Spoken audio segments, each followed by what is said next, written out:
오늘 우리 성가대에서 찬양할 때 동해무가 해물과 백두산이 이게 사실 안익태 선생님이 만드실 때 하나님이 보호하사 맞아요. 그런데 우리나라에서 하나님 그러면은 이 기독교에 대한 하나님이라고 생각해서 그냥 하늘님이라고 하는 하느님으로 바꾼 거예요. 네, 오늘 정말 하나님이라고 불러주셔서 너무너무 감사합니다. 우리는 유일하신 하나님을 섬기는 우리는 믿음의 사람들인 줄 믿습니다. 오늘 말씀의 제목을 다 함께 따라해 주시길 바랍니다. 그날. 저는 초등학교를 안 다니고요, 국민학교를 다녔어요. 그때 당시에는 다 국민학교라 그랬어요. 국민학교에서 가정환경에 대해서 직접 선생님이 조사한 일이 있었습니다. 가정환경 조사서를 줘서 적어오기도 했지만 급할 때는 선생님이 직접 그 자리에서 조사를 했었어요. 지금은 상상조차 할 수 없는 일이지만 선생님의 그림자도 밟아서는 안 된다는 당시의 상황에서는 선생님의 질문에 누구도 반기를 들 수 없었고 순순히 손 들라면 손 들어야 됐었습니다. 집에 자가용 있는 사람, 집에 전화기 있는 사람, 집에 TV 있는 사람, 부모님이 대학 나온 사람. 저는 국민학교 2학년 때 그때부터 집에 자가용이 있었어요. 전화기도 있었고 TV도 있었기 때문에 저는 계속 손을 들었습니다. 친구들은 저를 부러워하는 눈초리로 쳐다보았고 그런 눈초리에 저는 어깨를 으쓱하면서 은근히 그런 부러움의 시선을 즐겼던 어린 시절의 추억이 있었습니다.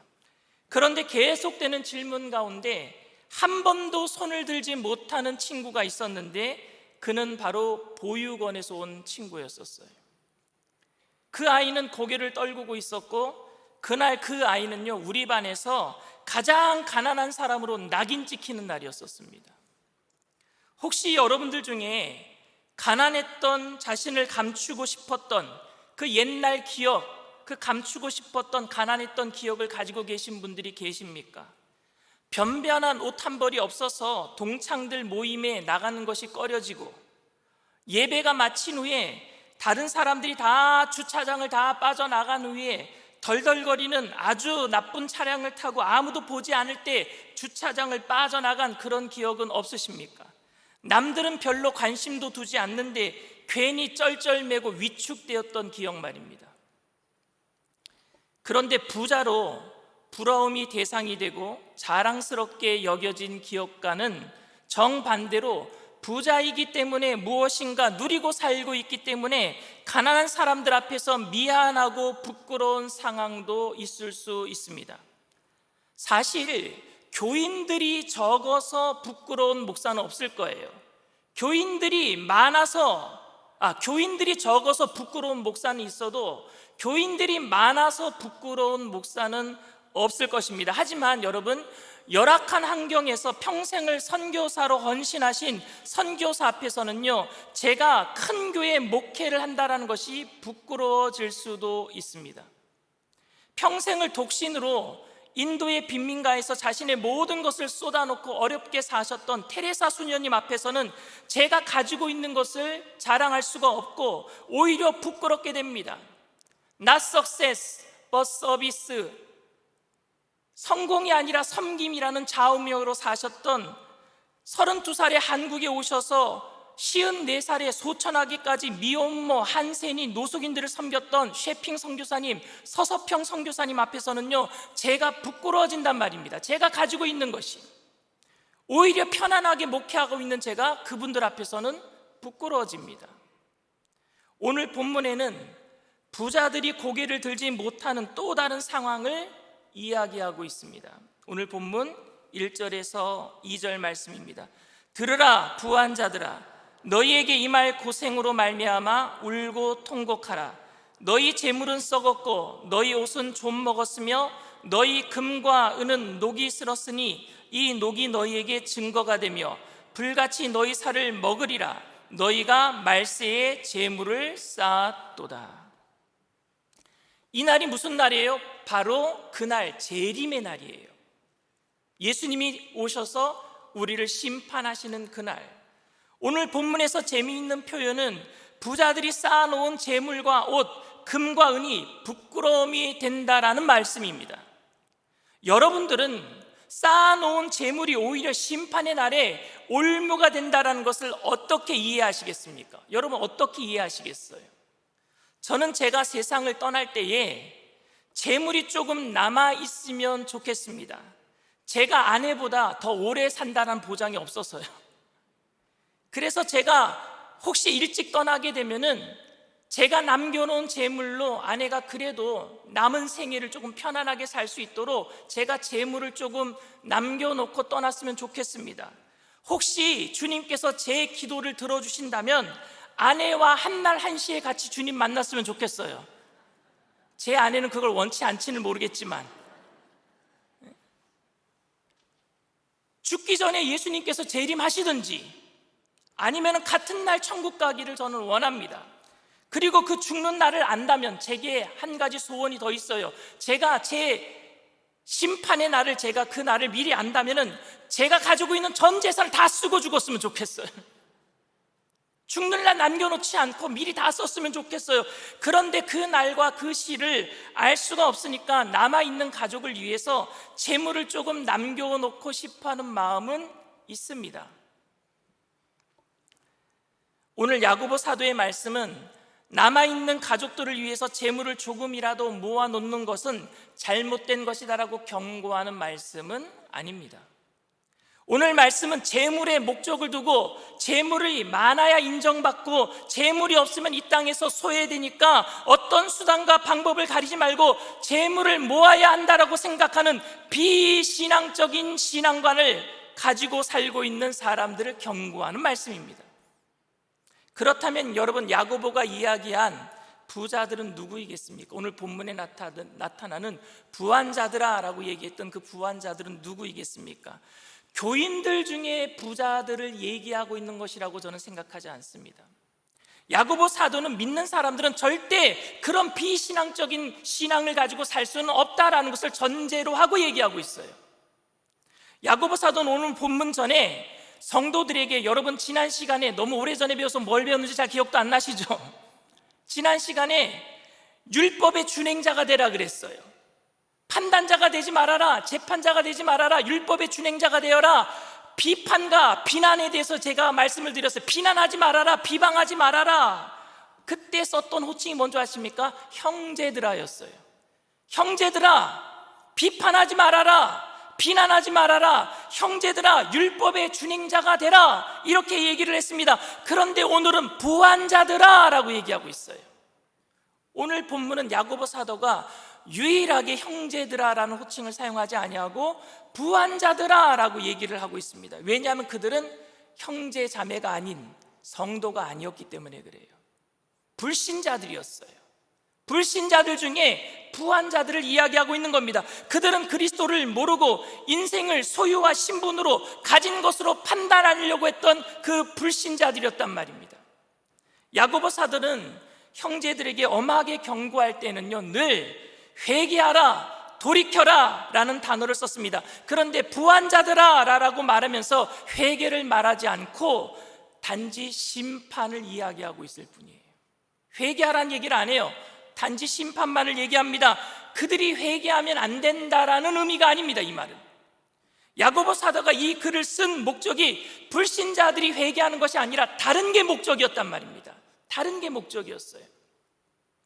부한자들에게 회개하라고 쓴 글이 아니라면은, 즉 야고보 사도가 불신자들이 읽을 수도 없는 교회에 보내는 편지란 말입니다. 이 글은 불신자들이 읽을 수도 없는, 야고보서는 불신자들이 절대 읽을 수 없는 교회에 보내는 편지였었습니다. 그러니까 성도님들만 읽을 수 있었던 편지에 왜 불신자들, 부한자들에게 이 말 심판에 대해서 적었을까요? 교인들이 읽을 이 성경에 부한자들, 불신자들에게 이 말 경고, 심판을 왜 적어 놓았을 거예요? 여기에는 수사학적 기법이 있습니다. 하나님께서는 구약 이스라엘 백성들이 읽을 성경에 아수르, 바벨론, 두로, 시돈, 당시에 이스라엘 백성들을 괴롭혔던 사람들의 그 나라를 심판할 것에 대해서 기록하고 있어요. 너 아수르야, 너 바벨론아, 너 두로, 시도나, 너에게 벌하시는 날에 멀리서 오는 환난의 때에 너희가 어떻게 하려고 하느냐? 누구에게 도망하여 도움을 구하겠으며 어디에서 영화를 얻겠느냐? 여러분, 이 말은 누구 들으라고 한 얘기예요? 아수르 사람들이요? 바벨론 사람들이요? 두로 사람들이요? 시돈 사람들이요? 아니요, 이스라엘 백성들 들으라고 한 얘기예요. 왜 이렇게 썼겠습니까? 그들을 못살게 굴었던 아수르, 그들을 못살게 굴었던 바벨론, 두로, 시돈 사람들을 하나님이 벌하신다라고 생각하면요, 이스라엘이 기분이 좋을까요? 안 좋을까요? 이스라엘 기분 좋잖아요. 그렇게 되면 하나님이 그들을 심판하신다고 하면 이스라엘을 위로하기 위한 말씀이었단 말입니다. 이게 수사학적 기법이에요. 여러분, 나를 힘들게 하는 사람을, 권세 있는 사람이 내게 와서 내가 그 사람 혼내줄 거야, 걱정하지 마라, 이 얘기는 뭐예요? 나를 못 살게 구는 사람에게 얘기하지 않냐고 나에게 하는 이야기는 뭐예요? 나 위로받으라고 한 얘기 아닙니까? 오늘 이 말씀은 여러분 결국 우리를 위로하는 말이에요. 오늘 1절 말씀 다시 한번 보겠습니다. 들으라 부한 자들아, 너희에게 이 말 고생으로 말미암아 울고 통곡하라. 이 말씀도 불신자들의 회개를 촉구하는 말씀이 아니라 바로 성도들을 위로하는 말씀입니다. 혹시 여러분들에게 세상이 불공평하다고 생각하는 분은 계시지 않습니까? 많죠. 세상 불공평하니까요. 착하게 살아봐야 아무 소용없다. 수단과 방법을 가리지 않고 돈 버는 사람들이 더 인정받는다. 누가 성실하고 청결하게 사는 사람을 알아주겠는가? 정말 답답하고 힘든 것은 말씀대로 살면, 깨끗하게 살면, 거룩하게 살면 결국 사람들이 알아줄 것이라고 생각했는데 오히려 적당히 눈치 보며 사는 것, 자기 것을 그러면서 챙기고 할 수만 있으면 남의 것도 빼앗으려고 사기치는 것, 그래서 많은 것을 가진 사람들이 인정받는 세상 속에서 우리는 살고 있지는 않습니까? 그렇게 살잖아요. 그래서 사람들은 욕먹더라도 딱 한 번 눈 감고 불법을 저질러 버립니다. 왜? 불법을 행하더라도요, 그냥 한번 감옥에 갔다가 경제사범들 조금 있으면 풀려나요. 그런데 경제사범들은요, 한번 갔다가 풀려나면요, 자기가 사기쳐놓은 돈은 그대로 있단 말입니다. 그래서 그 돈 갖고 나와서는 떵떵거리고 살아요. 그리고 부자가 되어서 살 때 그것 갖고 뭐라 그러는 사람이 없습니다. 왜? 다 잊어버려요. 1년만 지나면 사람들은 1년만 지나면 다 잊어버린단 말입니다. 그리고 가지고 있는 돈 때문에 그 돈 앞에 사람들이 무릎 꿇어요. 내게 와서 무릎 꿇어요. 가지고 있으니까 무릎 꿇어요. 소유가 있으니까, 신분이 높아지니까 무릎 꿇어요. 그러니까 눈 딱 한 번 갖고 사기치자 이거예요. 그런 세상에서 살잖아요. 우리는 청렴하게 살아서 아무것도 없을 때는 이 세상이 거들떠보지도 않습니다. 시간이 지나고 나면 내가 어떻게 재물을 모았는지 사람들이 따지지도 묻지도 않습니다. 이런 세상 속에서 주님의 말씀대로 살아가려고 노력하지만 눈에 보이는 상황 때문에 낙심이 되고, 그래서 그냥 눈 딱 한 번 감고 저렇게 나도 한번 재물을 모아볼까? 악인의 형통함 때문에 의인이 고통당하며 마음이 흔들릴 때 하나님께서는요, 우리의 마음을 보시고 야고보 사도를 통해서 오늘 말씀하고 있는 거예요. 부한 자들이 가지고 있는 것으로 인해서 수치스럽게 되는 날이 올 것이다. 그날이 올 것이다. 너희가 없다라고 수치스럽게 생각하는 것이 자랑스럽게 여겨질 날이 올 것이다. 그날이 올 것이니까 세상의 불의를 보면서 낙심하거나 세상을 따라가서는 절대 안 된다. 이렇게 얘기하고 계시는 거예요. 하나님은 아픈 사람, 힘든 사람의 마음을 아십니다. 우리의 마음을 아셔요. 여러분들이 부끄럽게 생각하는 것이 부끄러운 일이 아니라 사람들이 자랑스럽게 생각하는 그것 때문에 부끄러운 날이 꼭 오게 될 것이니까, 자랑하고 싶은 것들을 감추고 싶은 날이 꼭 오게 될 것이니까 참고 이겨내자라고 위로하고 있단 말입니다. 오늘 4절부터 6절까지 말씀입니다. 보라, 너희 밭에서 추수한 품꾼에게 주지 아니한 싹이 소리 지르며 그 추수한 자의 우는 소리가 만군의 주의 귀에 들렸느니라. 너희가 땅에서 사치하고 방종하여 살육의 날에 너희 마음을 살찌게 하였도다. 너희는 의인을 정죄하고 죽였으나 그는 너희에게 대항하지 아니하였느니라. 부자들을 욕하고 있는 것 같은데 이 말은 뭐예요? 우리들에게 지금 내가 다 알고 있어, 하나님이 다 알고 있어, 걱정하지 마, 갚아주는 날이 올 거야. 그들이 가지고 있는 것이 부끄러워지는 날이 올 거야. 걱정하지 마. 위로하고 있단 말입니다. 무시를 당하면 정직하게 성실하게 사는 것이 무의미해져요.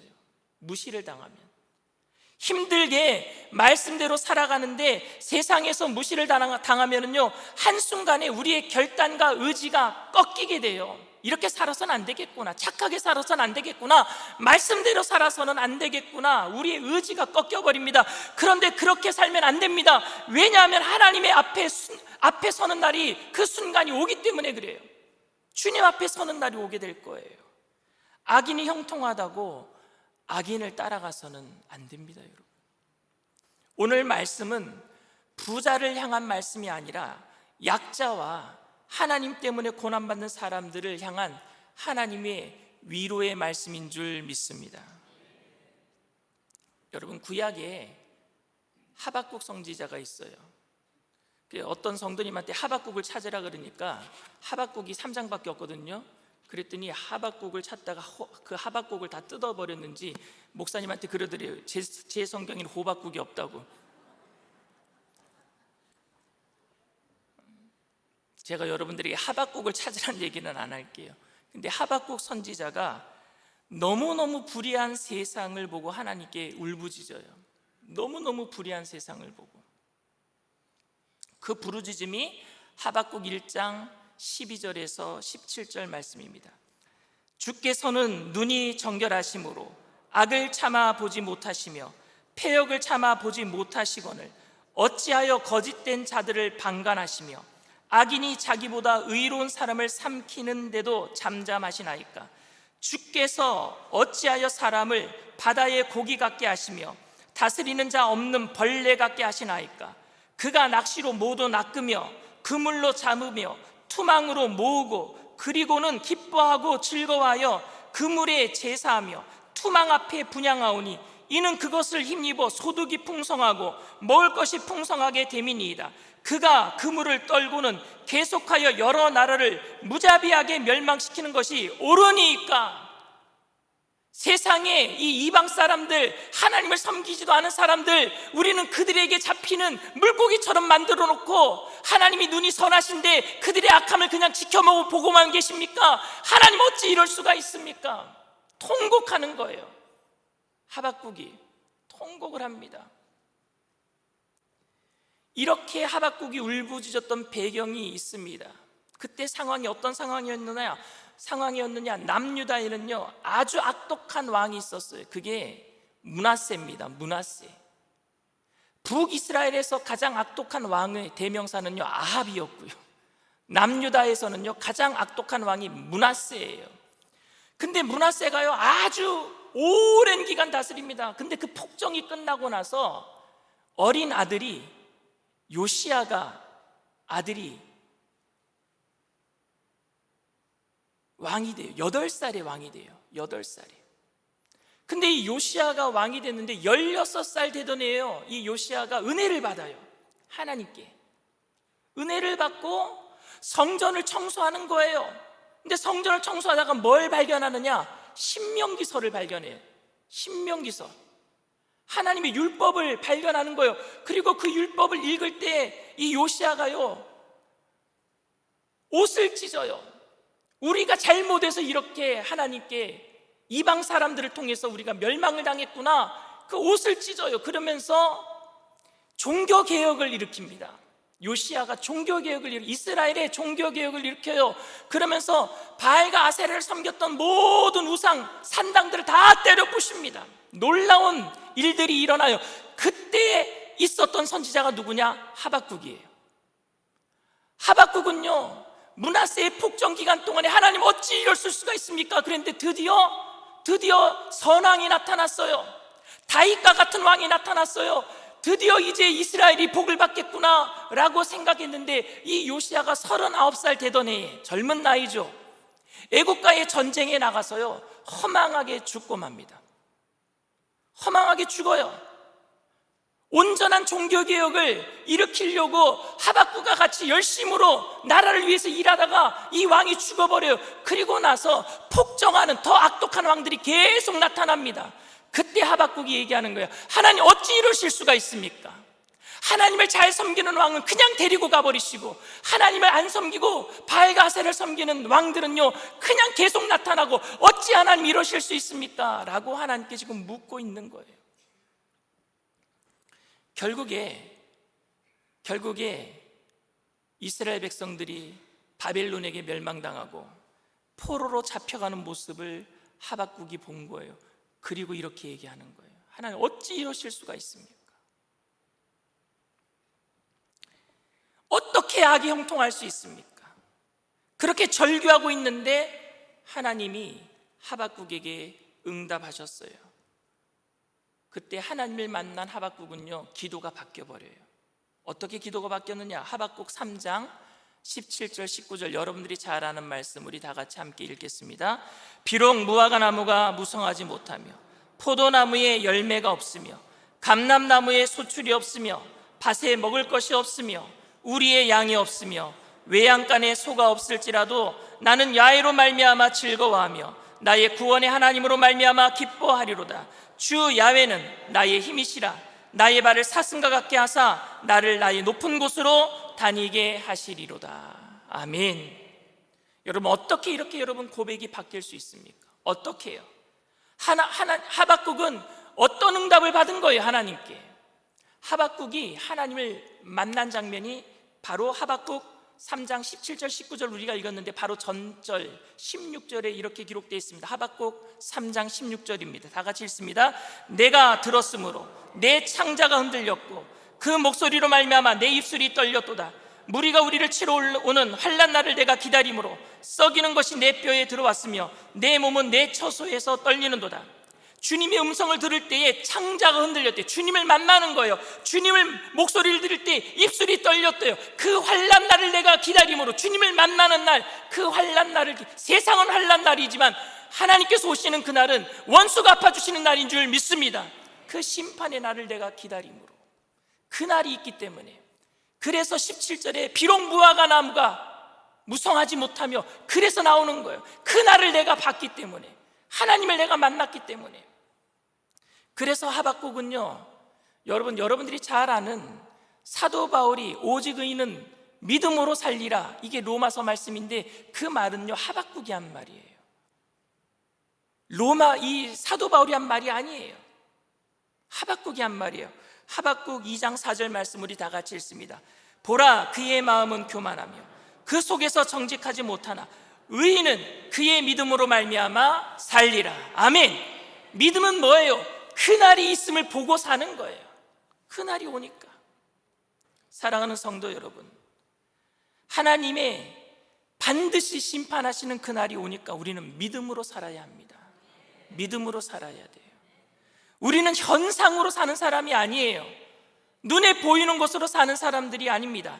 악인을 부러워하거나 악을 행하면서 잘 살 수 있다라는 기대감으로 사는 것이 아니라 심판의 날이 다가옴을 기대하면서 믿음으로 살아야 될 줄 믿습니다. 흔들리지 말고 믿음으로 살아내는 저와 여러분들 다 되시기를 주님의 이름으로 축원을 드립니다.